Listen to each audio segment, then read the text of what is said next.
Magkasunod na operasyon ang ikinasa ng mga operatiba ng Southern Police District na nagresulta sa pagkakaaresto ng dalawang most wanted persons kaugnay sa paglabag sa Republic Act 9165 o ang Comprehensive Dangerous Drugs Act of 2002.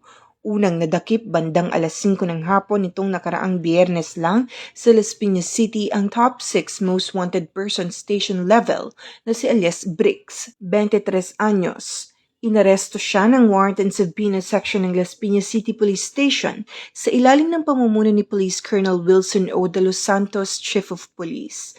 Sa bisa ng warrant of arrest na inilabas ng Regional Trial Court, Branch 198 na may inirekomendang piyansang 200,000 piso para sa kanyang pansamantalang paglaya.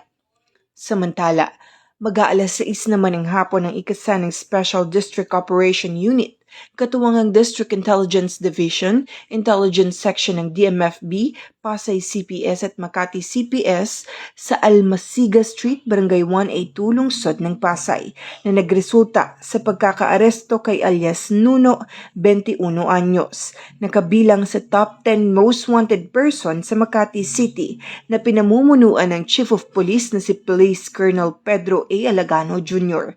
at walang inirekomendang piyansa ang korte para sa kanyang pansamantalang paglaya. Sa kasalukuyan, nakakulong na si Bricks sa custodial facility ng Las Piñas habang hinihintay ang commitment order ng korte. Samantala, dinala naman si Nuno sa tanggapan ng DSOU para sa kaukulang dokumentasyon. Patuloy ang pagpapaalala ng kapulisan na makipagtulungan ng publiko upang mas mapabilis ang pagdakip sa mga wanted na personalidad at tuluyang masugpo ang ilegal na droga sa komunidad.